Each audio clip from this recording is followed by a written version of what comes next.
As I was editing this episode, I was a little bit worried that the audio was completely screwed and that it was going to be really low quality and that I would have to apologise to you all. It turned out that my new headphones were, I was just doing something silly with them. The audio was fine, I just had something wrong in the playback.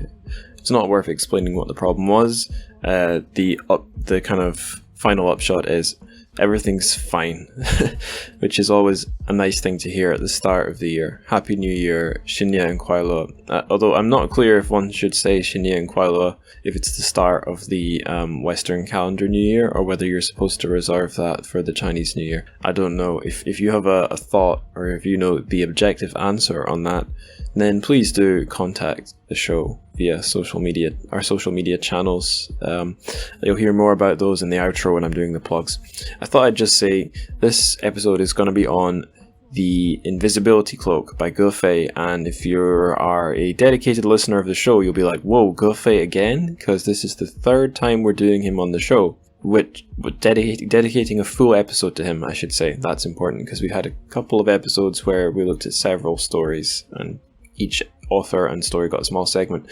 So those ones aside, Giray is the only guy, or author, I should say, that has had 3 episodes so far. Lu Shun's had 2, Chen Qiufan has had 2, Liu Cixin's had 2. There's probably some other authors I'm not remembering who've had 2, but Giray is number 3.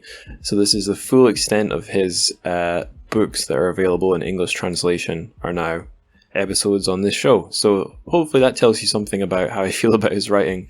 This is an interesting story, The Invisibility Cloak, and my guests for the episode are really interesting too. It's 2 translators of the book, but neither of them have translated it to English. You'll meet them when the interview begins, so to speak, but we're going to do the translated Chinese fiction news first, the TrChFic news. It's pretty light-hearted news for the most part. I got 4 things, but the last 2 are kind of silly. You'll see what they are.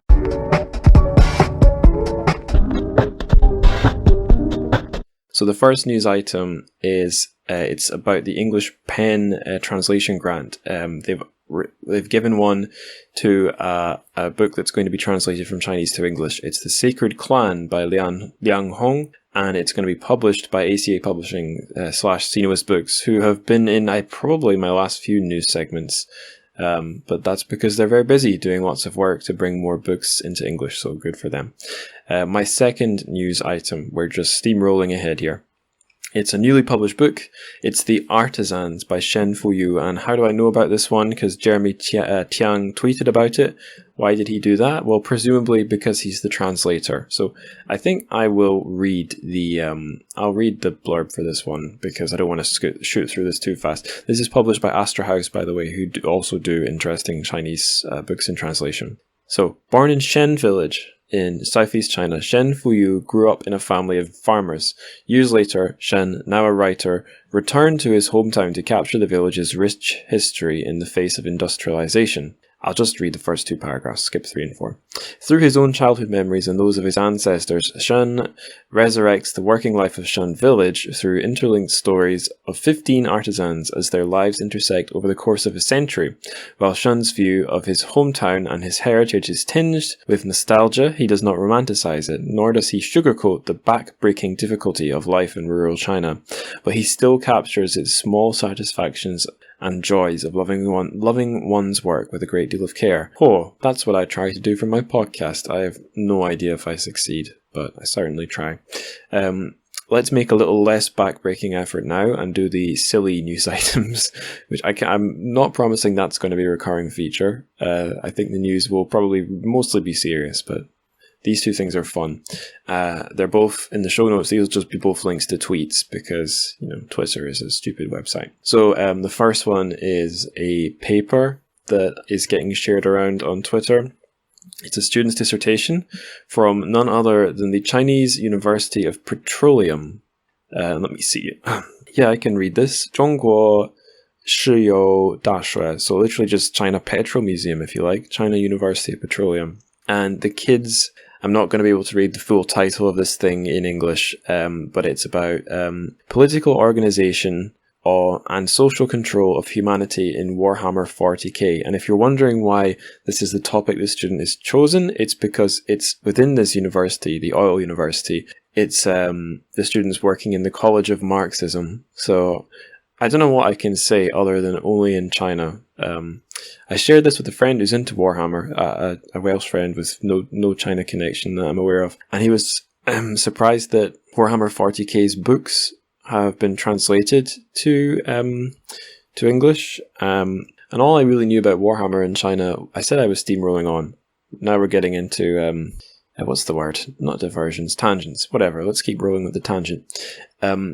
Yeah, my only knowledge of Warhammer in China is that when the movie came out, it was really big because a lot of people who were like in their early 30s had played the game, the Lord of the Ringsy style game, not the sci-fi 40k one, as youths. So I guess Warhammer 40k also has a history in China, just like the Coca-Cola Classic Warhammer. But like, if you know something about that, contact me through the show's social media or the Discord. Let's hear it. I'd love to learn something without reading a dissertation, that is. Okay, last news item. This one, how long can I possibly go on a tangent with this one? I don't know, but the news item links to my own tweet. It's a picture of the notes from Lemony Snicket, aka Daniel Handler's new book, Poison for Breakfast. My aunt gave me this for Christmas. It's a great book. It's short, and there's a chapter where he meets a translator and an author. He's it's not real. I won't spoil why they're not real. Can I? No, I won't spoil it. But for reasons that will become clear if you read the book, Pu Songling and John Minford are the author and the translator. You're not told that in the main text when the Lemony Snicket, the narrator of the book, is conversing with them. You don't even know the author's Chinese, but it tells you in the notes at the back that they are in fact Pu Songling and John Minford, and when they're having their conversation with Lemony Snicket, they're talking about Strange Tales from a Chinese Studio. That totally took me by surprise, but presumably Daniel Handler, the man behind Lemony Snicket, has read said book, and maybe even more translated Chinese fiction. Maybe I can get him on the show. That's something to shoot for, I suppose. Okay, so with all that out of the way, I think we can call the translated Chinese fiction news to a close. I'll shut up and you can hear me. Well, this version of me will shut up, and then you'll hear the new version of, the old version of me from 2021 talking to Giray Fidan and Sainio Rauno about their work translating Gefei's The Invisibility Cloak into their own languages, which are Turkish and Finnish respectively. There you go. I've revealed that for you, but you can find out the rest in the interview. So enough for me. Let's hear it.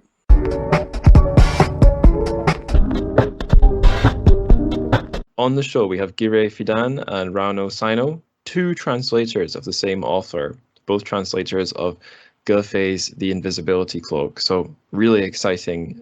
We've never done anything like this before on the podcast, actually. And I haven't even said what languages you guys translate into yet, but we can get into that. I'll just start by asking how you're both doing and what you've been up to lately. Giray, do you want to go first?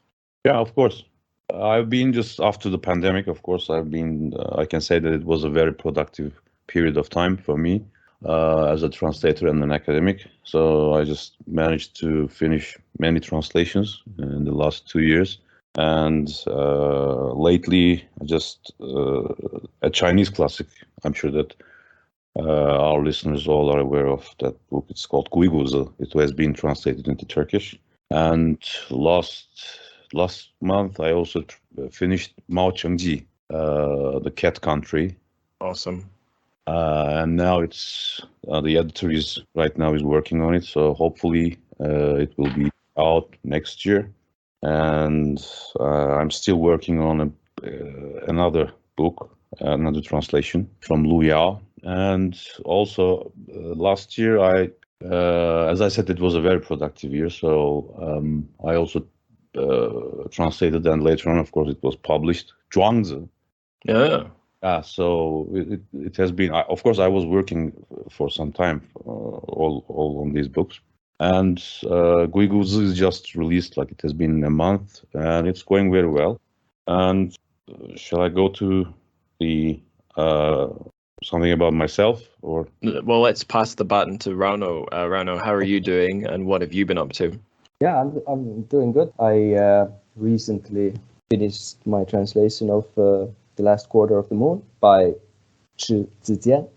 So we're editing that at the moment, and it's going to come out in Finnish, I think, I believe in January or February. And then I've been I've had a slow start with my next translation, which is translating science fiction and Liu Cixin's book, Ball Lightning. It's very exciting. Can you each tell the listeners a little bit about yourselves, so we could, I guess, most importantly, say what language you're translating Chinese into? But it'd be really interesting if you could also tell us, like, how did your connection with Chinese lit or just Chinese stuff begin? Okay, shall I go first, or? Yeah. I was born in 1980 in Ankara, capital of Turkey. And I have been in sinology department at Ankara University. I had my BA, MA, and PhD from that department. And right now I'm working as a professor of Chinese language and literature at the university, again in Ankara. And I've been working on translations almost, I think, 15 years now. And I'm translating from Chinese into Turkish. I translated almost 13 books from Chinese into Turkish. Some of them are Chinese classics and also some modern literature work. And can I just ask, what led you to study Chinese or Chinese lit in the first place? When I was even in primary school, I had some interest in Chinese, because I think the first thing was the Chinese characters was very interesting for me. And later on, we have a university examination, university entrance examination in Turkey, like in China. So I had to make my choices, and I chose sinology at Ankara University, and later on I just studied sinology. Nice. So there's a Turkish Gaokao. I didn't know that. That's interesting. Yeah, it is. Actually, Turkish Gaokao is, I think, roughly it's like 2 million students taking this examination, and later on, of course, it's up to your grades. Then you can choose, several universities and several departments, of course. Okay, awesome. Rauno, I'll turn to you now. Can you tell the listeners a bit about yourself, what language you're translating into, and also like why Chinese? How did it all begin? So I've been translating Chinese literature since 2014. Mostly I've been translating modern fiction novels, but I've also translated a couple. I translated Fang Fang's Wuhan Diary a year ago, and also Yuha's China in 10 Words. So my first translation came out in 2014, and that was about when I had been learning Chinese for about 8 years. So I think it was 2006 when I started with my first Chinese class. Why I started learning Chinese is it's very closely connected to cinema. So I was in my early 20s. I had I think 2 or 3 years. During that time, I was watching all East Asian movies I could get my hands on, and I was really loving it. And at some point, I decided that I really, one day I'm going to live in that part of the world, and I really want to. I mean, in order to do that, I want to learn a language also. And I actually wanted to learn Korean, but that was not available in the city where I was living in. So Chinese was a second choice. And really, when the teacher gave me my first homework to write the characters from 1 to 10 times each in this grid piece of paper, then I just really instantly fell in love with the language, and here I am.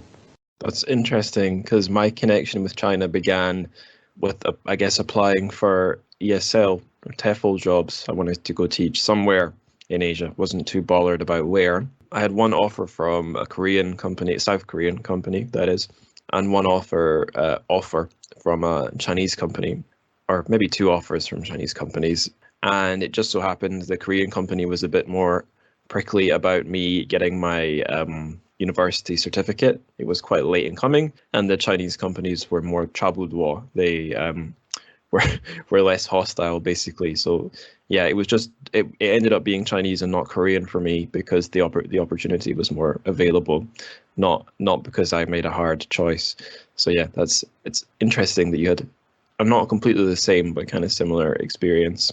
I want to keep us moving, so I guess we can look at the author for this episode. It's Ge Fei, who this podcast is returning to for the third time. The first time we covered a book by Ge Fei, it was Flock of Brown Birds, He Se Niao Chun. Then a little further down the line, I had his English translator of late, Kanan Morse, on to talk about Peach Blossom Paradise. And now we're back in Ge Fei country, Ge Fei Chengji. So I'm pretty excited because I really enjoy reading his books. But I guess for listeners who've tuned in recently, we should sort of introduce Ge Fei. And I thought a fun way to do that would be to ask you guys, what's your first point of contact with him? Like, what's the first book of his that you guys read? And I guess I could also say, feel free to ask each other questions. I'm not trying to sort of grill you one-on-one all the time. It'd be nice if we can have a back and forth. So I don't know, does anyone want to jump in and talk about their first point of contact with Ge Fei?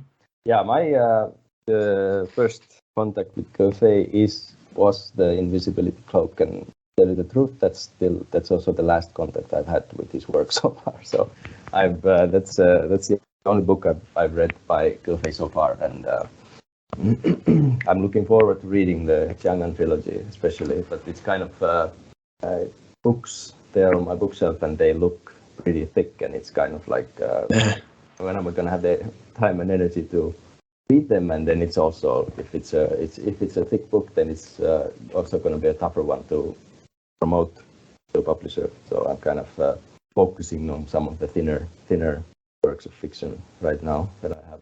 How did you end up picking that one up, or was it an ebook that you didn't even need to pick up? Like, how did you get your hands on the copy? Yeah, it was one of my trips to China. I usually, whenever I get an opportunity to go, then I usually visit as many bookstores as I can, and then I will have 20 to 30 new books in my suitcase when I'm traveling back home. So I'm usually looking at which books have been translated into English and see which ones sound interesting, and then my shopping list is based on that. And Ge Fei's Invisibility Cloak definitely was one of the ones that I was most curious about. Cool. Giray, is your story similar or totally different?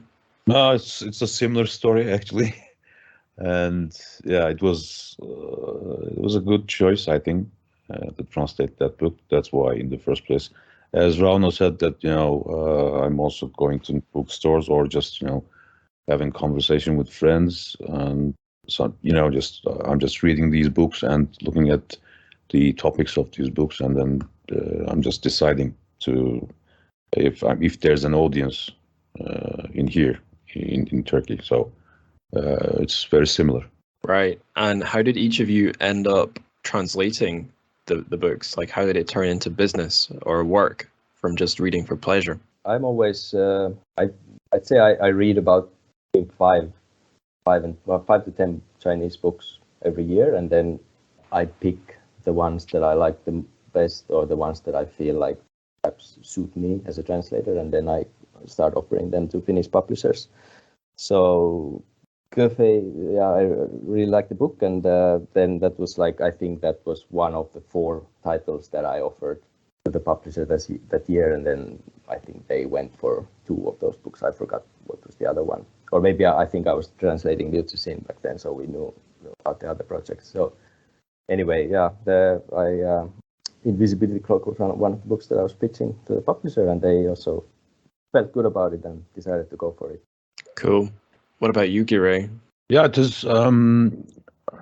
Mostly, I'm just looking at the book and then reading the book, and later on, I just I'm just after reading the book, and I'm saying that I should translate this book. I mean, I'm sure that people just will like the book just like I do when I read the book. So basically it's big. I can say that mostly it's just kind of that if I just like reading that book, I'm just I just want to share it with the audience, with the readers.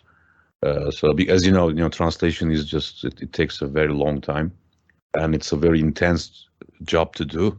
So actually choosing translations is also important. Yeah, I don't know if you guys have talked much before about this, but have you found that the reception of the books that you guys have translated in each of your countries and languages is similar or really different? Like, have you talked much about that before? Yeah, I think we did, right, Rauno? Yeah, I'm not sure what did we Like, is it easy to get readers or reviews or? Yeah. I think we talked about it, Rauno. I mean, just like 2 years ago when we were, yeah. I think if I think about the situation in Finland, we have very few people translating directly from Chinese. I think there's only 2 of us actively translating Chinese literature. And therefore, the number of books coming out every year, that's like I don't know, 2, 3, 4 titles. 4 is the maximum. And because there are so few titles, then I'd say that it's relatively easy for these books to also get attention, reviews, and people are very interested in Chinese literature. And since there is no the number of books coming out every year is so small, then whatever comes out is kind of not automatically doesn't get attention, but it's kind of easier. For instance, if I compare Finland with Sweden has roughly twice the population of Finland, and they have almost nearly 20 Chinese books coming out every year, and I have heard that it's very hard to get reviews. Then, so there's a clear connection. Like, Finland, there's just so few titles coming out that whatever comes out, then you will get some attention definitely. Right. So I have to ask, is that one other translator who works in Chinese to Finnish? Are they your friend or your nemesis? It's we're not friends, but we're not enemies. we are keeping in touch every now and then, and I've always made sure that I'm telling her what are the authors that I'm looking into, and she's doing that the same and telling me as well. And luckily, our interests are we're interested in a little different authors, so we haven't stepped on each other's toes so far. Can you imagine the nightmare if you were both like huge Liu Cixin fans or something? Yeah. I mean, well, I translated Liu Cixin, and I actually after I translated the first book, and I met the guy who I was giving a lecture talking about my work, and after the lecture, this guy comes up to me and says, like, it was my dream to translate this trilogy. So I kind of destroyed that guy's dream, it seems. So it's kind of it's sad if that happens. Like, there's so few of us, so what's the likelihood that we're gonna all interested in the same authors? And Giray, what about in Turkey? Yeah, I think we have a couple of translators, but not many. And for the audience part, I can say that possibly one of the best examples that I can give you, that we have translated The Art of War from Sun Tzu back in 2014 with my professor. Unfortunately, he passed away before the publication of the book. But the book did very well, and it became a bestseller. It sold over 400,000 copies, and it was a very successful translation. And it was the first translation directly from the Wenyanwen, the classical Chinese into Turkish. And for the other books, I think that the modern Chinese literature is also, welcomed by Turkish readers, and especially the classics. Because we don't have the entire, classical, philosophical and literature literary works of Chinese. So I'm just trying to translate more classics into Turkish, and there is an audience, and people are just very interested in reading Chinese classics, and of course the modern literary work. Okay, awesome. I'm going to keep us moving on to the next question, which is about Gefei. Coming back to Gefei, I wanted to ponder about his literary persona. So I did talk about this on past episodes, and I think Kane and Morse did talk a bit about where he sort of sits in the literary scene in China. He's kind of retreated, I think, a little bit from writing to just his university job. But forgetting him as a celebrity, maybe we could think about his style as a writer. Because the 3 books we've covered on the show, or including the one we're covering now, are all really different. Flock of Brown Birds is very sort of experimental, kind of surreal or modernist. It's not really set in the real world, so to speak. And it's quite showy and intellectual in a way. And then the Invisibility Cloak, where we're in what was, I guess, at the time, modern day Beijing. It's quite a kind of, I don't know if the right word is bourgeois, but it's about people in the city with very sort of urban concerns. There is a bit of a weirdness under the surface. I'm sure that's going to come up. And then Peach Blossom Paradise, I guess there's a similar weirdness under the surface in that story, but it's historical fiction, really, set like 100 or so years ago. But would you guys, I mean, maybe, I don't know, Rauno, I think you said you've just read the one book, but what sort of style do you guys see in his writing? How would you begin trying to describe it? If no one wants to go first, I'll pick one of you, but what do you think? Okay, Giray, do you have any thoughts? Yeah, I think his style is actually, I just sometimes I'm reading the comments from the readers. One of the readers was he or she, I don't remember, that wrote it's like a kind of a bubble, which is that kind of very easy reading book for Invisibility Cloak. So I think possibly I can say that his style is. I can say that it's not that complicated, so people can easily understand his style. Yeah, you're right. It's pretty simple. Although I couldn't help but wonder, like, especially towards the end when the book does get pretty strange. Is there something I need to be reading between the lines for? But like, really, you don't have to be. Like, when you said about comments on the books, I'm looking at Goodreads here. Top review on Goodreads is from 2016, and there's some interesting paragraphs. I'll read a couple. One says, "What elevates this novel is the ordinary man quality, the sense we have of a human fleck bobbing on a wind-tossed sea over which he has no control. The bad things that happen are outside of his control, and though he makes plans and efforts to extricate himself, there is a certain inexorable flow to his outcomes." And then I'm going to skip forward slightly to another paragraph that says, "One of the more intriguing things Ge does in this novel," although I don't know if we can say Ge, because Gefei is a pen name, so it's not his family name. So I'll say Gefei. "One of the more intriguing things Gefei does in this novel is debunk the integrity of Jiang Songping, Cui's best and only friend, and he does it using a pomegranate. Jiang Songping was a clever boy, but Cui's mother could see right away he was going to be the kind of person who owned people. Jiang had a way of sounding authoritative even when he spoke rubbish. He could make a great podcaster. All of us come under his spell to some degree when he states categorically that all pomegranates, no matter how big or how long they've grown, contain the exact same number of seeds, 365 to be exact. Our eyes pop a bit with this news, for who has ever actually counted pomegranate seeds, and who could dispute this entrancing fact?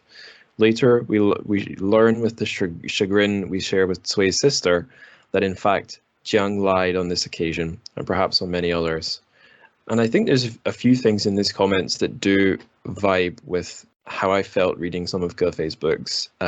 The word entrancing that came up there, I did feel pretty entranced reading all of flock of brown birds. I did get a bit into a bit of a trance-like state reading the Invisibility Cloak. I felt very immersed at points. And Peach Blossom Paradise often gets a bit dreamy. And although it's set in the real world, appearances and realities often are sort of layered on top of each other. We get surprised. Definitely in Peach Blossom Paradise, things that you thought were innocuous come up later to have something that was going on in the background that you didn't see. So I don't really know how I would boil that down into one word or a sentence, but it sort of matches my experience reading the books, that there's a sort of a dreamy quality despite all the realism, and you can never really be sure of what's truly going on.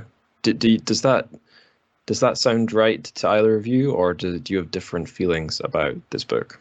Yeah, definitely. I mean, I've read lots of comments by Finnish readers, and this is something that comes up frequently. Is this that I'm kind of I'm reading, but I'm not sure if I'm getting all of it. Like, what else is there beneath the surface that I'm not seeing? And a lot of readers feel even quite confused. What about you, Giray? Yeah, it's the same. Just I think it's easy to read, and the characters are also very human. So I think it's just possibly the readers just think that they're just missing something in the text, but they're quoting many from the book as I go through these comments. Yeah. Some readers have also said that they think that Giray is just being lazy, like he has written a very short novel and leaving a lot of questions unanswered and a lot of mysteries for the reader, and like just lazy writing. But yeah, I guess that could be possible, but I think he still produced a good book, even if he was not bothered about tying up every loose end. I think I should stay on this Goodreads page so I can sort of introduce listeners to the plot, because we've still not described that yet. And I read this one quite a while ago now, so this is for my benefit too, actually. So I'll read the blurb, and then maybe we could sort of analyze this blurb and see if we think it's a good one or not. So here it goes. The hero of the Invisibility Cloak lives in contemporary Beijing, where everyone is doing their best to hustle up the ladder of success while shouldering an ever-growing burden of consumer goods. And he's a loser, talking about the hero there. Well into his 40s, he's divorced and still doting on his ex, childless and living with his sister. Her husband wants him out. In an apartment at the edge of town, with a crack in the wall, the wind from the north blows through, while he gets by making customized old-fashioned amplifiers for the occasional rich audio obsessive. He has contempt for his clients and contempt for himself. The only things he really likes are Beethoven and vintage speakers. Then an old friend tips him off about a special job. A little risky, but just don't ask too many questions. And can it really be that this hopeless loser wins? This provocative and seriously funny exercise in the social fantastic by the brilliantly original Giray, one of China's finest living writers, is among the most original works of fiction to come out of China in recent years. It is sure to appeal to readers of Haruki Murakami and other fabulists of contemporary irreality. So what do you guys think of that blurb? Does it sound right to you? I think it's quite good. And especially some Turkish readers also, they have seen the similarities between Murakami and Giray. I think because of the music that he was using in his book. Right, yeah. High fidelity audio. I've not read a lot of Murakami, but I seem to remember characters maybe like to listen to stuff on vinyl. I don't know if I'm imagining that. Rauno, what did you think of the blurb? I think it's a really great description of what about, I'd say. Right. Yeah, I liked some of the bits. I like the word fabulists, because so much of the story seems kind of mundane, like it's just a guy who's not done much with his life, but some of the circles he moves in get really interesting. Some of the, not like the highest echelons of Beijing society, but some of the wealthy people he meets are intriguing, and you get a sense, because he like the blurb hints at, he sort of gets involved with someone who appears to be if not a gangster, then some kind of high-level criminal, and you never see exactly what's going on there. Hints of things are, I think, dished out to us, and I find it interesting. And like I said, I've not read a lot of Murakami, but what I have read is his book. The fiction by Murakami I've read is Men Without Women. All these short stories about pretty much about men, usually the relationships to women, and like some of them are more surreal than others, but generally they're like really subtly off in some way. And so I think that comparison worked a lot for me. Rauno, have you read a lot of Murakami or not so much? Nope. No. No, not at all. No. That comparison makes me want to read more. I can say that. Yeah. I realized something I should have done actually last question was mention his pen name. Because this has come up on previous episodes of the show, and we didn't really get an answer what's up with Giray. But I saw you guys, maybe I forget who, but one of you guys maybe does know the answer to this one. So why did the man who chose the pen name Giray, choose that name? Oh yeah, the part of the Finnish library system. There's a online service called Ask a Librarian, and you can basically online you can send whatever questions, whatever you want to know, you can ask a librarian. They will basically find the information, find the answer for you. It can be connected to literature, or it can be whatever, like global warming or whatever. But anyway, a few months ago, somebody asked about Giray's pen name, and then they forwarded, and I didn't know the answer, so I had to do some research. Yes, and I found an interview. Giray has been asked, like, what's the origin pen name? Because it's tempting to, when you look at the characters Ge and Fei, that see the Ge as some kind of a frame, this kind of square frame where you can put this. For instance, you can put an author in of a frame, and then this Fei has this meaning of a negation, so you can kind of see that, okay, this is somebody that doesn't fit into any classification or frames. But in fact, what Giray did, first of all, the reason he needed to have a pen name was that his real name, Liu Yong, is too common and ordinary in China. So apparently he was in the 80s, he was working I think he was teaching already in a university in Shanghai, and then in his dormitory, whenever there was a phone call for Liu Yong, then somebody's yelling, calling out your name in the hallway, and then it's like 3 or 4 guys coming, rushing to the phone. So he realized that, okay, if this dormitory has already 4 Liu Yongs, then how many Liu Yongs do we have in China? An army. Yeah, so then he decided, okay, I need a pen name. And what he did was he got his dictionary and opened it from a random page and pointed at a random character. And the first character was Ge. And then he did it again, he flipped the page, and then the next one was Fei. And then he felt like, okay, well, that sounds like a good combination. Yeah, sometimes fate. That's so that's pretty much the story. Apparently later he was pleasantly surprised when he realized that Giray is actually the first name of the father of a famous Song Dynasty poet, Li Jingzhao. So he was happy to find this connection between this random pen name that he came up with a famous poet. That sounds like something that would happen in a Giray story, weirdly enough. Okay, I guess we can move on to the next little point. I've got the context. So that blurb mentioned that we're in contemporary Beijing, but it's not Beijing 2021.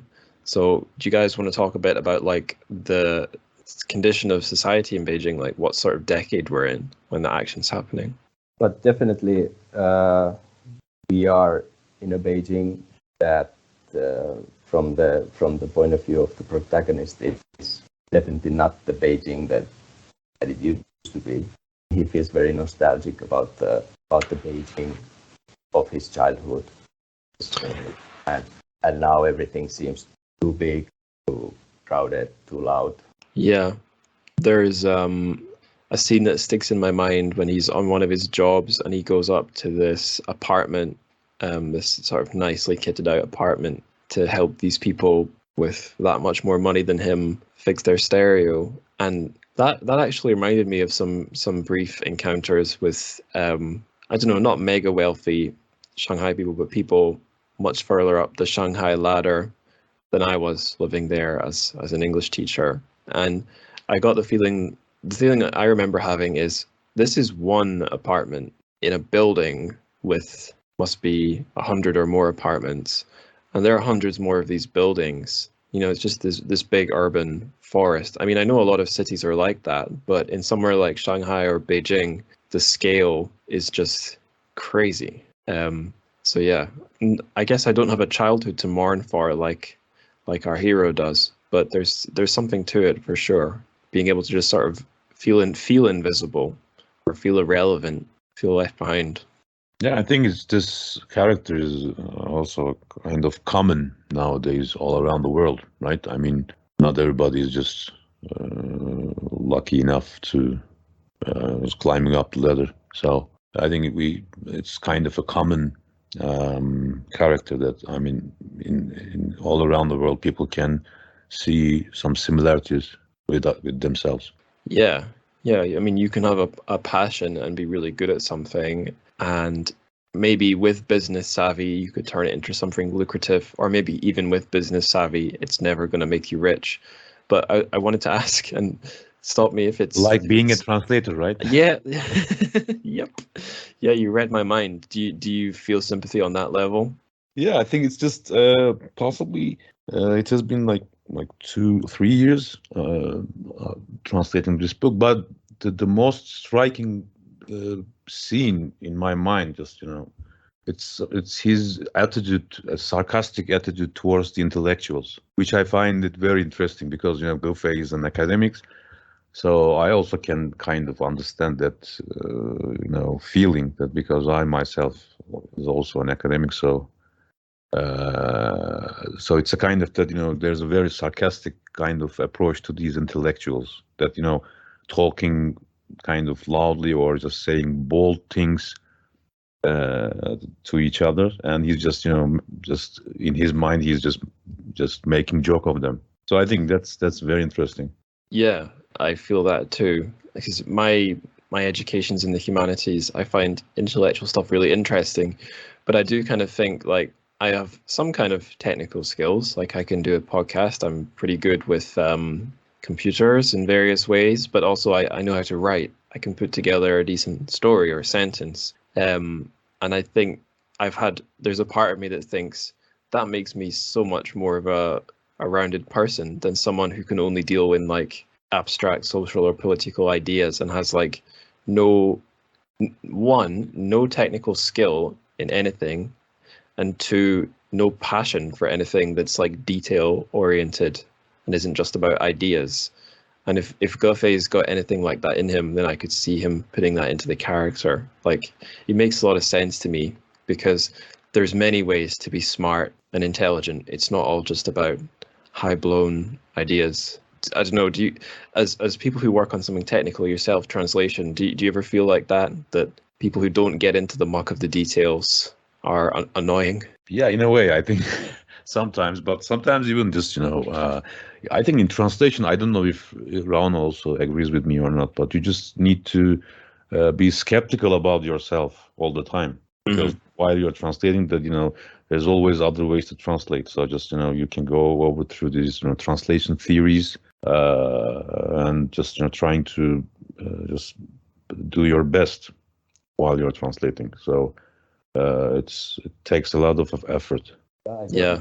But still, I mean, just sometimes, of course, it's just through these Gofei's character. It's just I think he has a real kind of a technical information that he can survive on.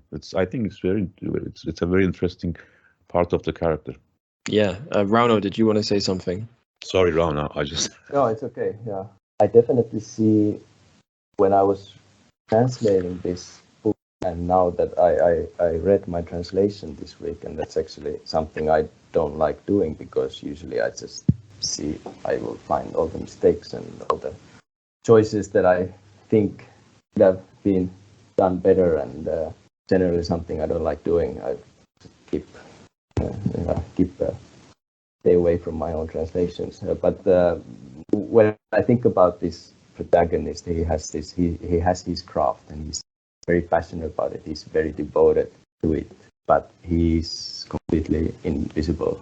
Like we can see it on the first pages of the book. He goes to deliver this amplifier to this Haidian District University professor, and the professor barely says hello to him.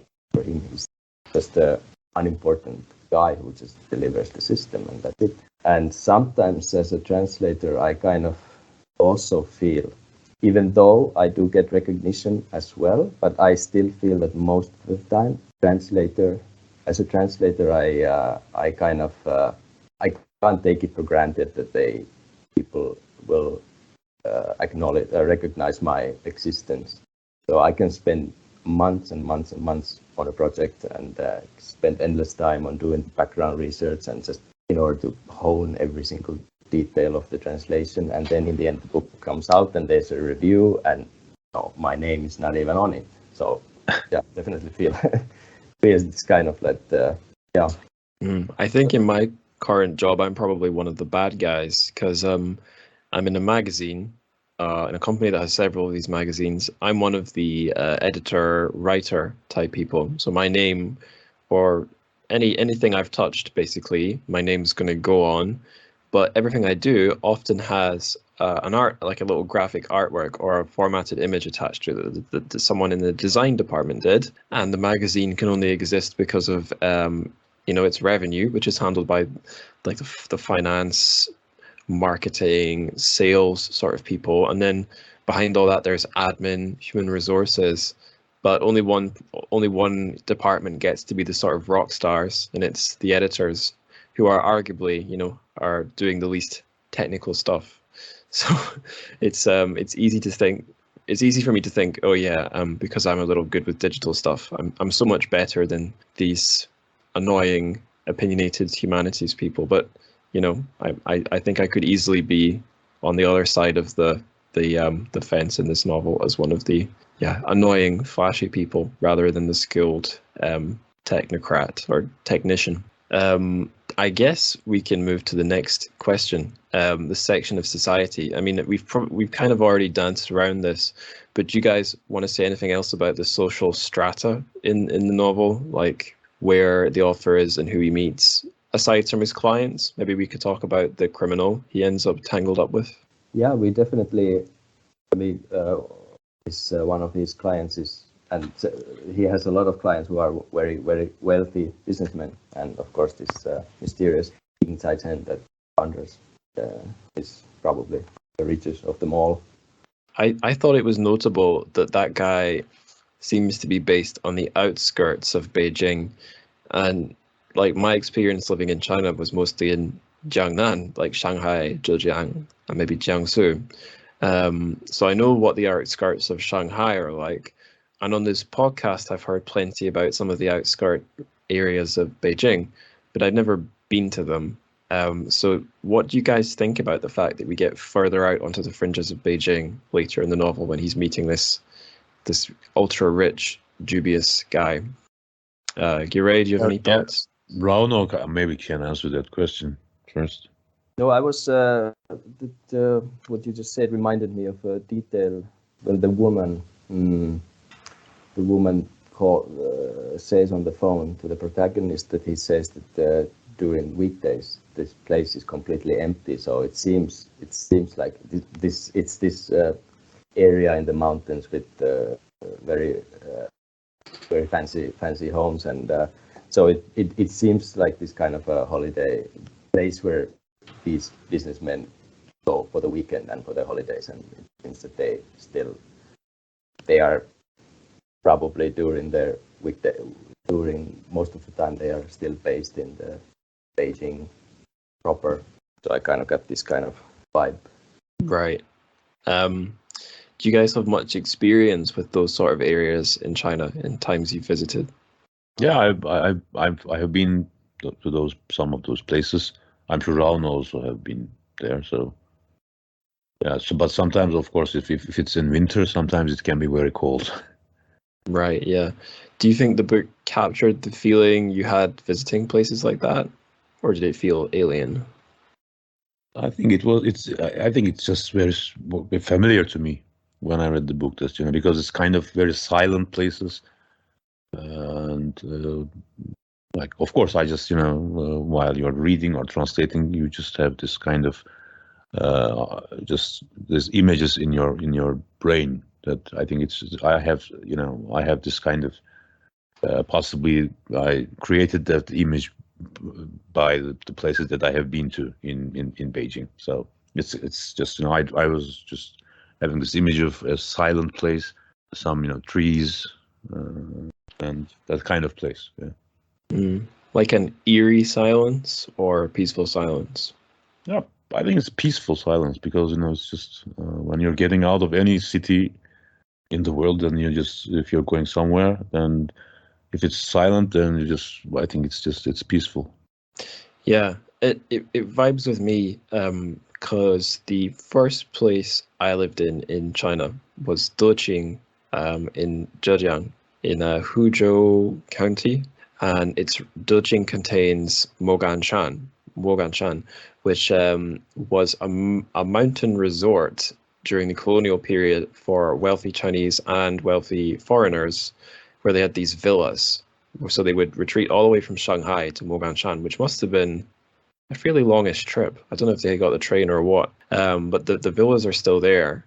And there is, I believe, a businessman there who is a rather dubious character. I heard some stories about him, but I should say one of the notorious visitors to Moganshan or summer residents or whatever was Big Ear Du, a famous Shanghai gangster.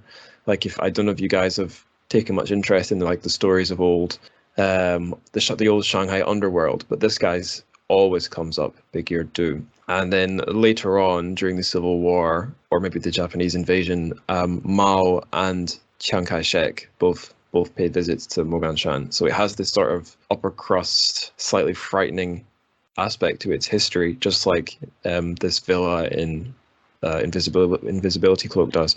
But yeah, there's a guy living, I think, and running a retreat there today called the Naked Ranch or Naked Resort, and he's a white South African. And I heard some absolutely psycho stories about times at a meal, either one that was at his house. I think it was at his house. Someone made a comment about the steak, and he started went from calm to screaming at them. And I had a very surreal experience. I got invited to this meeting of all the foreigners meet the local government administration of Deqing, and there was a representative of the Naked Retreat there, and he was it was some 30-something white guy, did a very ass-kissing talk to the government representatives there. It was all very slick, but the thing that creeped me out was that the back of his suit had the Naked Resort logo on it, in white on his black suit jacket. Just truly bizarre. So when I think of this villain, or not villain, but this dubious guy out in his weekend villa on the outskirts of Beijing, it kind of reminds me of the dark side of Moganshan. But I don't know, that's just my own experience.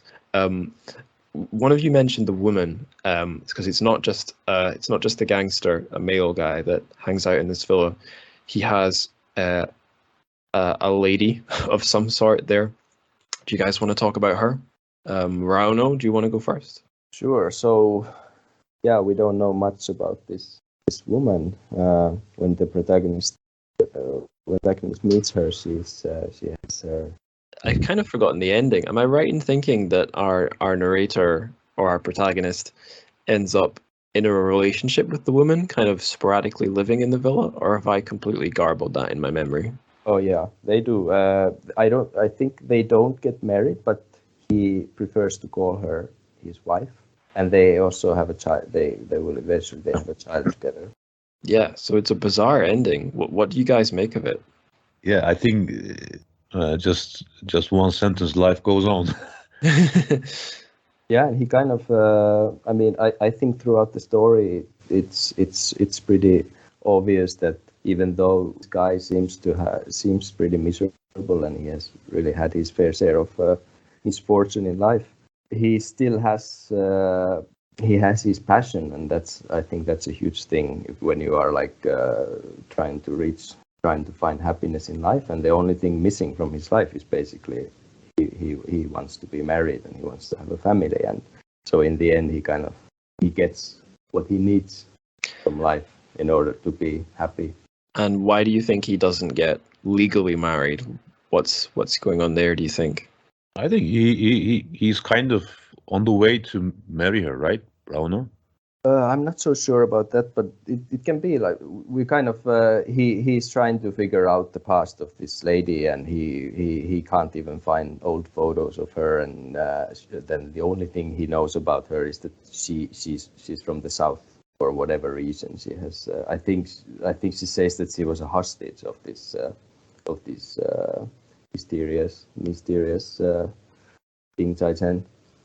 So yeah. Basically, he doesn't even know her name, and in the end, she tells him that you can call me whatever you want, and he tries to call her Yǐnshēn, which is his ex-wife's name, and she says, "Oh, that sounds good," and then I think she's called Yǐnshēn from there on. So yeah, we have definitely her. Yeah, we really don't know much about this woman, and I don't know if that has something to do with the fact that they also don't marry. I don't know. I kind of felt that towards the end of the book, we were starting to leave everyday reality, whether that's on like a literal level, like we're going into his mental fantasies, or whether we're just leaving like normality, everyday life, for something a bit more off the beaten path. It made a lot of sense to me on that like an intuitive level, because I think I'd probably agree with this guy that mainstream everyday life kind of sucks. It's really not that great, especially if your interests don't really match up with what a capitalist or what society wants of you on the economic level or the social level, whatever. But at the same time, you have to sort of reach a compromise with it. You can't go living off in your own imagination. It's bad for you. And it feels to me like he made something of a middle ground. Like he's got some kind of a wife and kids. They're not going to starve, but he's really departed from whatever attempt at a conventional life he was going for before. But that's fine, because it was never really for him anyway. Does that sound right to you guys, or do you have a different feeling? Yeah, I agree. I think he just find, as you said, it's kind of not a kind of mainstream lifestyle, and he's just kind of a retreat, and yeah, so he could find a way out, let's say. Yeah, a way out. That's a good way to look at it.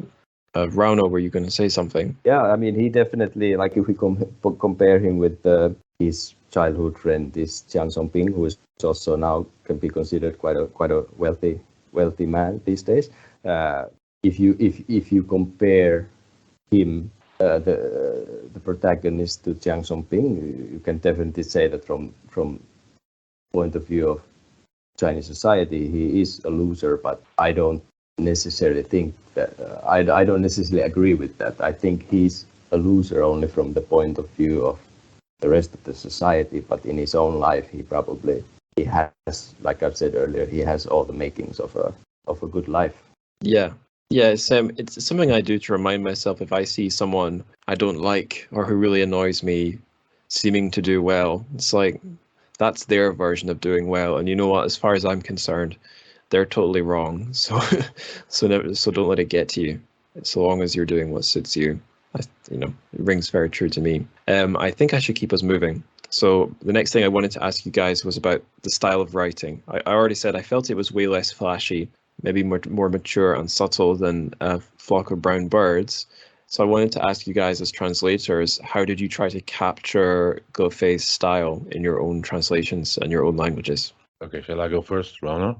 Okay, so not only for Gofei, but all books that I translated, that just I think it's kind of constructing. You should, as a translator, at least what I'm trying to do is I'm trying to construct style and language for each book and each translator. So of course, I'm not sure that if I'm always successful about that, but I'm trying my best. And I think for this book, I think it was the style of the book, the writing style of the book. It was I can say that it was kind of let's say very simple kind of style. If I compare it with other books that I have translated, so I think it's a good read for even for the readers also. Right. And what about you, Rauno? Yeah, I'm when it comes to capturing the style in my own language, I'm not actually even sure if that's something that I consciously think of during the translation process. But definitely the book felt like the style feels quite easy on the surface, and I felt that as I was translating as well, because I translated the book quite fast. I mean, it's a short book, but still, like I think like the time that I spent per page, I think it was a pretty quick job. Okay. I have to ask you guys this question because it's not very often I get a Turkish or Finnish translator on the show. What is it like in general translating Chinese into each of your languages? Because quite often on the show we've had people talking about some of the helpful and unhelpful things in the differences between Chinese and English. So like obviously the grammar works differently.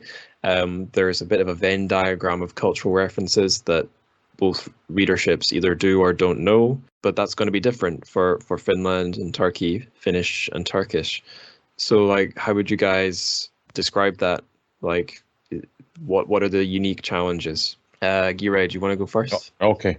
Yeah, I mean, I think possibly English and Chinese. It's not. I think Turkish is much. It's very far away from Chinese in terms of syntax. So, so as you know, Turkish is just it's not an Indo-European language, so it's an Altaic language. So the syntax is totally different. And but when I would translate, some of these cultural aspects can be translatable in Turkish. Because it's also a kind of there are some similarities between these cultures, but it's still, of course, if I find something that if it's challenging to translate, then I have to use footnotes, especially in classical Chinese. Right. Classics. It's inevitable to use these footnotes, but of course I'm just trying to use as less as possible for these footnotes, because as you know, sometimes it can affect the readability of the text. And of course it depends on the literary work, or it depends on the text, but still just I have to just create some new words or sometimes concepts if it's possible. And possibly the most challenging part of it is the names, because the readers are not familiar with these names. So if the text that I have been translating so far, that if the names are translatable in Turkish, then the reader can comprehend better. Yeah, so that's a short overview of translating into Turkish, I can say. Okay, you mentioned there's some cultural similarities. Could you give an example of that? Yeah, this let's say the family relations in China, or let's say some names for relatives which we don't have it in English. For instance, if you say uncle, uncle is both goes for father's brother and mother's brother, right? In English. Yeah. But in Turkish we have totally separate names for both of them. And in Chinese, it's all even more complicated. So when you hear the name, that you can understand that whose brother is this, right? Like Shushu or Juju or other things. It's similar in Turkish. So I can say that the names for the relatives, it's very it's very let's say very similar to Turkish. So that kind of cultural similarities. That's interesting.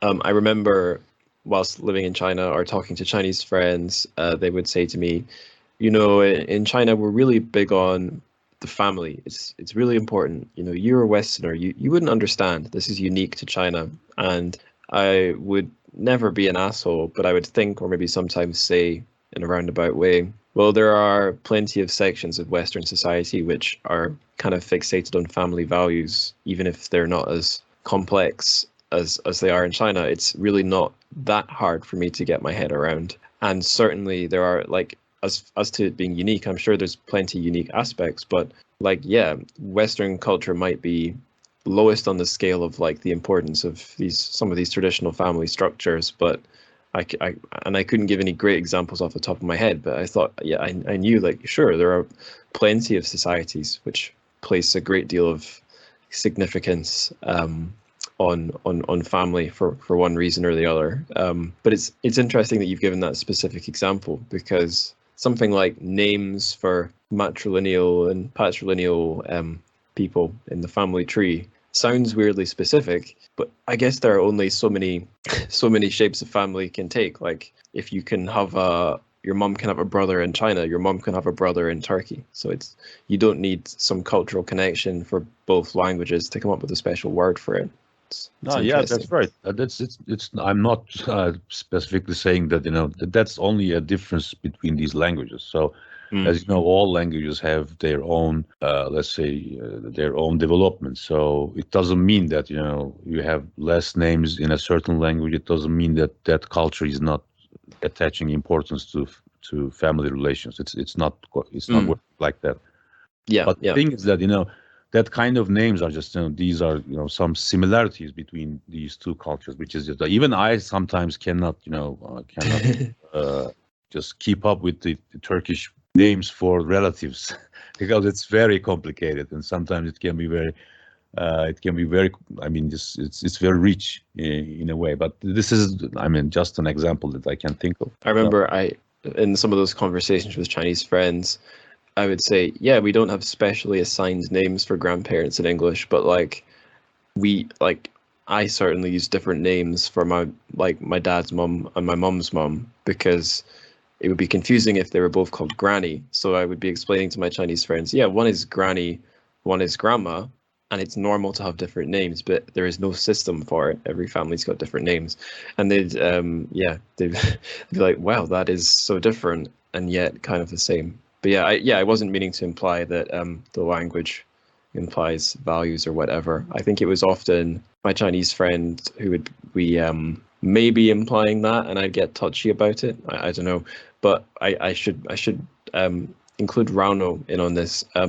Rauno, what's it like translating Chinese into Finnish? Does it have special characteristics? Yeah, I was thinking about your question. I have to say that I can't think of too many specific challenges that would be connected to the fact that I'm translating to Finnish. One technical difference between Finnish and Chinese is that whereas Chinese is a very compact language, Finnish, on the other hand, we have very, very, very long words, and sometimes this can be a problem. Like, you can have a very, very neat Chinese sentence, and then you might need to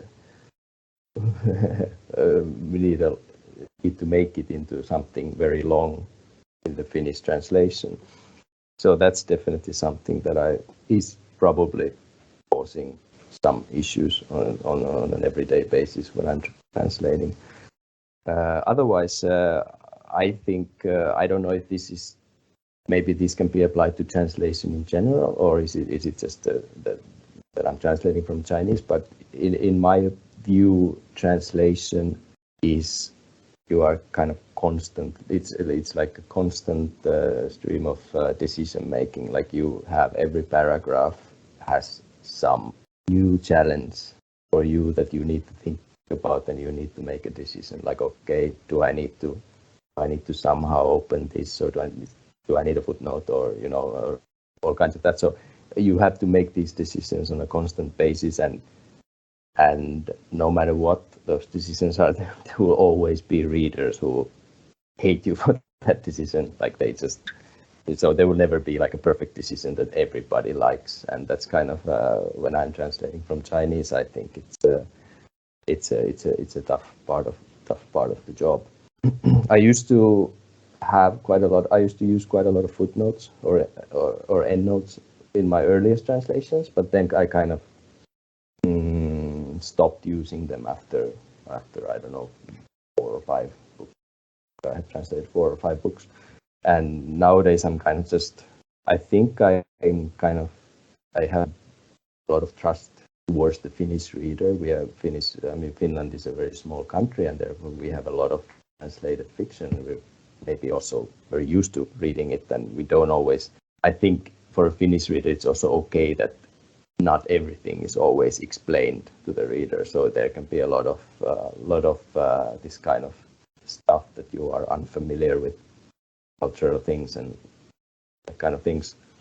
So I feel like as a translator, I can get away with not explaining everything, not handing everything on a silver plate to the. I hadn't thought of that. How like if it's a language, sort of a one country language, then the readership in that country might have its own characteristics as well. That's interesting. I know Finnish. So Giray mentioned the sort of language family tree, and that Turkish it's not in the big Indo-European branch. It's in the Altaic branch. I know Finnish has its own sort of peculiar spot on that tree. Is that something that factors in at all, or is that just like a little not really relevant to you as a translator? Yeah, at least it's not something that I have paid much attention to. I know there's a lot of similarities between Finnish and Turkish as well. We have been discussing this with Giray earlier. I guess in Turkish you also kind of words tend to get quite long because you can add a lot of suffixes to one word, and meaning always changes. Right. So in Finnish, it's suffixes and prefixes. It's not like German compound words. Is that why they get so long? Yeah, and we also have very long compound words as well. So oh, excellent. But basically, you can add an endless amount of suffixes to one word. Yeah, it's the same in Turkish. Yeah. So in English, you might use 5 words to express something like in our houses, and then in Finnish you would just take house and then you would just add stuff in it and it would be 1 word. So it's kind of that's how it just things become long, and it's not always desirable from the point of view of the reader. Sounds pretty bad for a typesetter as well. You'd have to like try and keep these things on one line or choose where to break them. Yeah, we do. When we are reviewing the final, what do you call it, the final draft before we print the book, then we're always paying a lot of attention. Yeah. I remember when I was doing my typography section of my publishing masters, my teacher gave us German as the example, and he said, every book uses those little dashes to break words. It means you can get neater set text, but you think it's bad in English, check out this German book. And it hadn't occurred to me other languages might be further down that line than German. But yeah, that's in Finnish the rules are relatively clear. So I think I've always been confused by the English. Where do you cut the word? But in Finnish, at least that's pretty straightforward. You just have to look at like does it look bad on the page if it's. Yeah, no, it's interesting because when I was in primary school, writing with a pencil, or then secondary school a pen on paper. The teachers in primary school did say like, if you can't get your word on one line, then you can put a dash and continue it down, and there's sort of better places to do that. But as soon as you move on to working on a computer, there are rules for that, but the computer knows the rules and they're no longer your concern. I do know though on InDesign, the program sort of traditionally used for typesetting, at least in the English version, you can sort of fiddle with the settings to where it prefers to break the words. But yeah, I guess that's a topic for another podcast that I haven't started yet. We have one more question about the book. It's about going beneath the surface. We've kind of already talked about this, but I want to drop this quote in anyway. This few sentences from the book, because I think they're really great. It's a great translation as well. So it goes like this. The best attributes of anyone or anything usually reside on the surface, which is where, in fact, all of us live out our lives. Everyone has an inner life, but it's best if we leave it alone. For as soon as you poke a hole through that paper window, most of what's inside simply won't hold up to scrutiny. And the question I've got for you guys is that a warning or is it a warning? Is it like a sad reality, or is he really saying, look, guys, don't try and make things complicated. Just stay on the surface. You'll be happy. What do you think? Giray, do you wanna go first? Of course, every reader, I mean, every translator may have some different approach or feelings, but my feeling is that, whatever happens, just keep going on. And it's just, I think there's a kind of, people may suffer from certain things, but the most important thing is to carry on. So that's at least my feeling and my understanding. Right.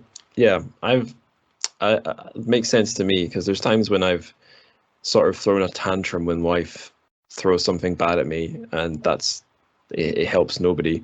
But also, if life throws something bad at me and I try and figure out what it means, there's often no answer. So moving on is the best thing to do. Rauno, what do you think about this little section about I definitely see the mourning part.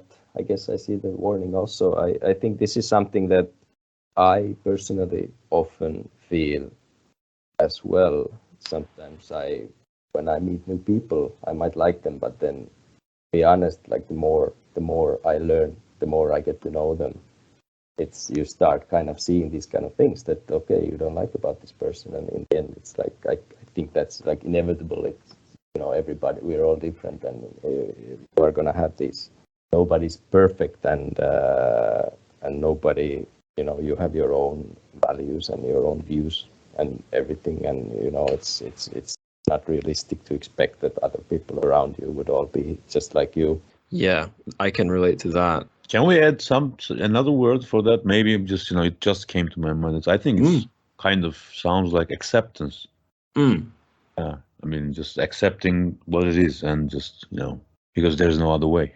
Yeah, that's right. Yeah, warning or mourning, a bit of a extreme false dilemma there. Yeah, acceptance is maybe the better middle option. I was just going to say, in response to what Rauno said, so the 2.5 years I was in Shanghai, I was in this international division of Shanghai High School with about something like 50 or maybe even close to 100 other foreigners. And I think this is a bad habit, or impossible to resist when you're a foreigner living in China, especially in the English teaching scene where there's so many weird characters. I was kind of, when talking to friends I had, kind of compelled to like analyze all these people, like who's a truly weird Lawai, like what brought these people to China, what do they get up to, what are their unconscious drives. And looking back on it, I don't think though that was a great like way to bond with friends, to like fixate on how weird other people are, or how contradictory or how surface level they are. It's it's a bad sort of rabbit hole to go down, because you won't reach the truth. You'll just reach what you think you've constructed to be the truth. You know what I mean? It's a little bit of a void, or even if there is something there, you just got no access to it. You're better to focus on the reality in front of you. So like I've started a new job recently, and I'm not trying to figure out the people I work with. I'd rather just work with them. It's it might be less fun as an intellectual exercise, but it's more viable for having a life. So I think what you guys said there seems very true to me. I think the book would be a way to think about that, how to deal with other people as well as just life. Yeah. Now that I'm reading the quotation, I kind of also feel that when I think about some of the comments made by Finnish readers, perhaps this quote can also be applied to the book itself.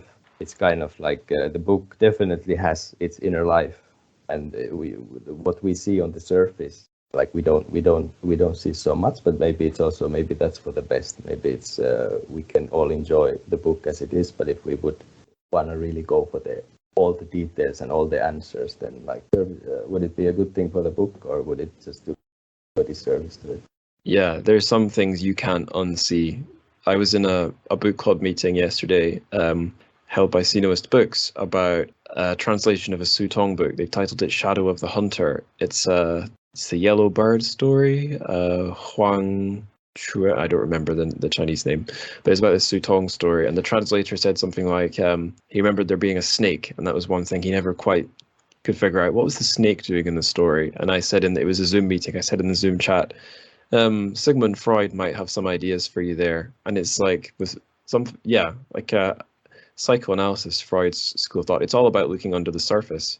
But once you've been introduced to that sort of way of thinking, you can't unthink it. Like once you've seen the snake as what Freud would think it would be, you can't unsee it. And maybe that was detrimental. Maybe it would have been better if you didn't go into the unconscious, because it doesn't hold up to scrutiny and it's not pleasant. And maybe it's better not to analyze books too much either for that reason. I think we've been talking for a while now, so I'll keep us moving again.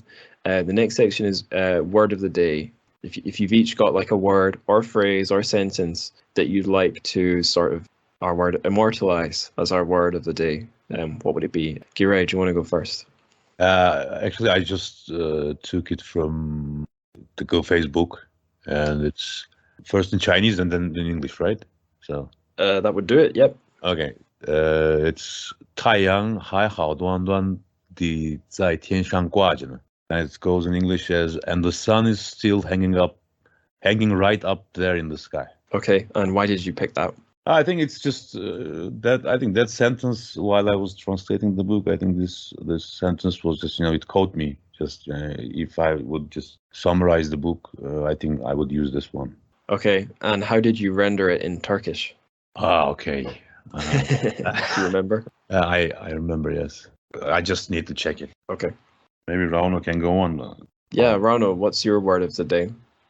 So my expression is in Chinese, 安居乐业, and according to the dictionary, the English translation is to live in peace and work happily. And this kind of, when I read this book and I think about the world of the protagonist and what he wants from life, I really just feels that this is all he wants. He just wants to have a place of his own. He wants to have a family, and he to have his little passion. But even though he doesn't make much of a living with it, but it makes him happy. And this is something that I personally feel as a translator as well. It's kind of like I'm earning peanuts with this work, and I'm really don't have much faith that I'm gonna be. Yeah, I'm definitely never gonna be rich, but I'm happy with that I have found my passion, even if I'm invisible doing it. And that's basically I think that's the makings of a happy life, even though it sounds very simple. Right. And how did you render it in Finnish? Do you remember? No, this is not from the book, so it's just something that I Oh, right. Okay. Yeah. My bad. Yes. Of course. How would you say it in Finnish? Yeah. Yeah, I don't know. Need to think about it. It's one of these kind of I'm not sure how to say it. No worries. Giray, did you manage to find your? Yeah, I did. I did. Great. It's in Turkish. It's Güneş hala gökyüzünde duruyor. Cool. Okay.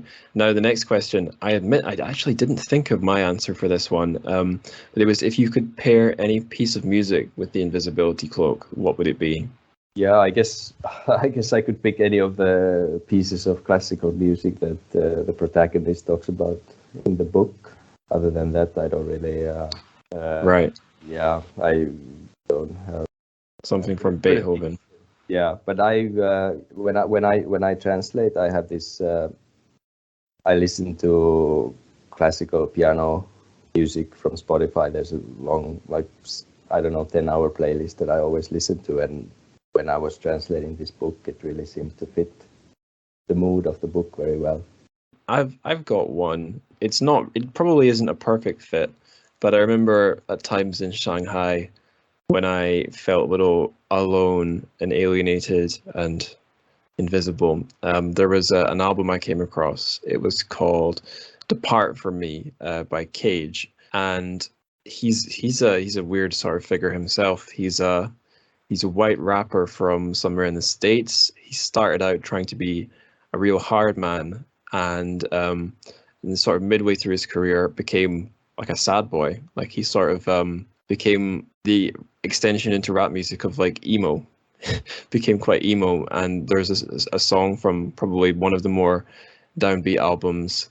The album is called Depart From Me. I think that's a great name for an album, and I'm pretty sure that the track title I'm looking for is called I Lost It in Havertown, which doesn't make more sense. Doesn't make much sense until you read the title of the track before, which is I Found My Mind in Connecticut. So I found my mind in Connecticut. I lost it in Havertown. I don't really know what we're supposed to know about Connecticut or Havertown, but just listening to this track, wandering around the city, exploring places, feeling kind of alone, I kept doing it, so it must have done something for me.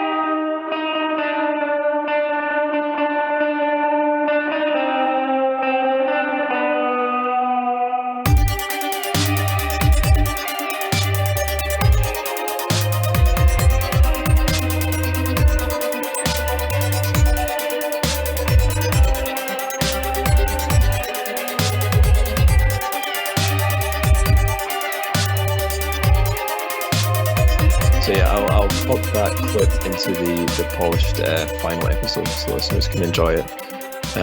Do you guys have any particular pieces of classical music you'd pick out just so I can pop it in the show notes or play it in the episode? As Rauno said, in the book there are many classical music pieces, but especially I think especially lately I'm just listening one from Vivaldi. It's La Folia.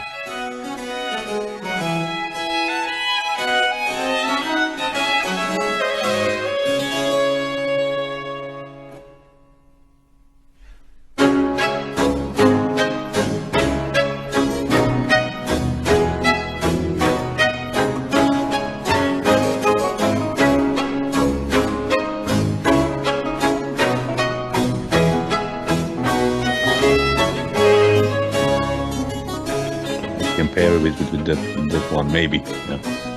Okay, I'm going to type these into our chat so I can reference them later. So, La Folia, I think that'll do it. I may have spelled that wrong, but I'll find it later. Right, okay, so we're on to our very last questions, the further reading questions. So I want to ask you each, if listeners enjoy the Invisibility Cloak or Giray in general, and you wanted to point them to something similar that they might also enjoy, where would you point them? And this doesn't have to be Chinese lit. It just could be something Giray-esque. Where would you send them? Well, yeah, I haven't read Murakami, but his name definitely comes up quite often in connection with his books. Okay, I'll pop him in there. Murakami. Giray, would you point anyone anywhere in particular?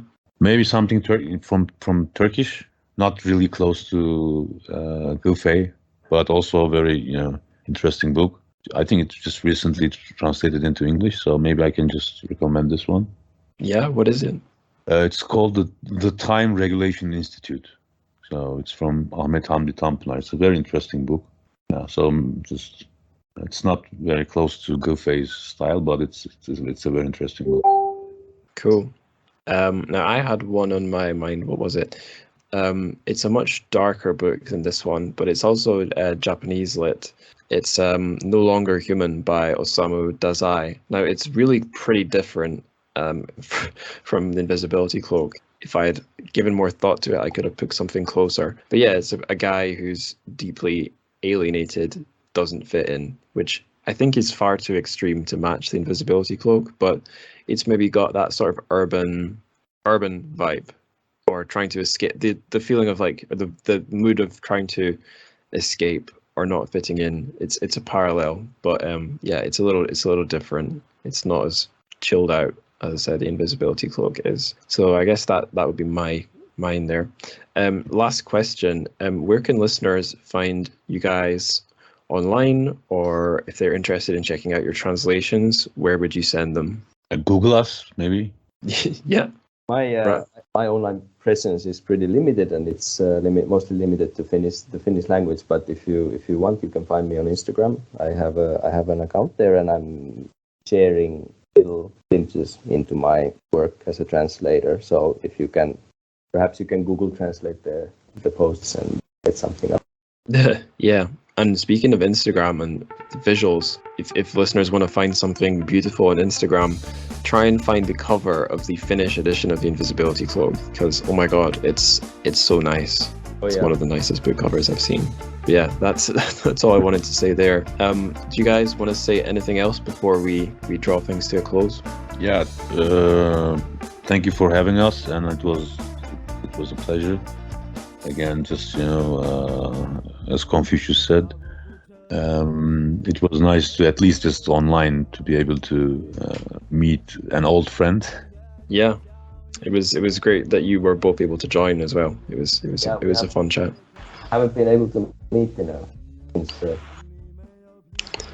we have our seminars in China, but changed all that, so it's very nice to talk to. Totally. And that's your lot. That's the end of the interview. So thank you again to my two excellent guests. That was a different and interesting conversation.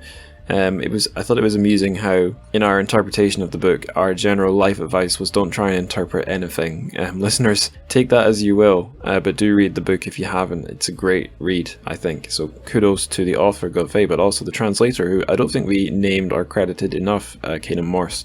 It's a wonderful read, and it's the English version is in a way written by him. On to the plugs, I think. Now I'm going to do a plug I haven't done in a while. It's supposedly the most important one. That's subjective, I suppose. But if you'd like to help the show, here's one thing you could do. You could give us reviews on your preferred podcast platform, reviews and ratings. The big one to get is iTunes. iTunes ratings will boost us. I think the idea is we will appear a little higher in ranking tables, but I think the big thing is search results. If we have good reviews and ratings, we will place higher on search results when people search for things like Chinese literature. So that would be a big help if you want to benefit the show.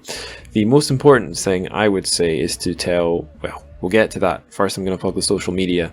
At TrChFic, TrChFic, that's Instagram. There is a Discord you can join to talk to other listeners. There's an invite link for that in the show notes, and you can get me, the individual, the human being, on Twitter at @AngusLikesWords. Now, I mentioned the most important thing, then I stopped myself, but I'll start myself again. The most important thing you can do for the show is spread the word organically, or electronically, or invisibly to other human beings. So tell your friends, tell your teacher, tell the guy who repairs your hi-fi for you, and if he suddenly vanishes, it probably wasn't personal. He probably just decided to opt out of society using one of Harry Potter's pieces of clothing.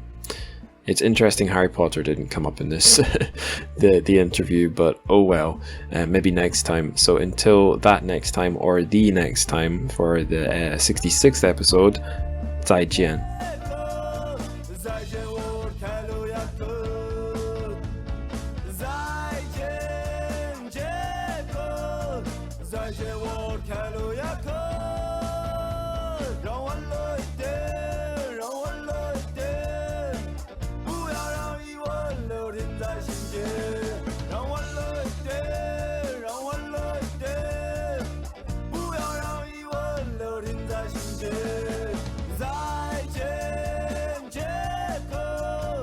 Zai jian wu kai lu ya ke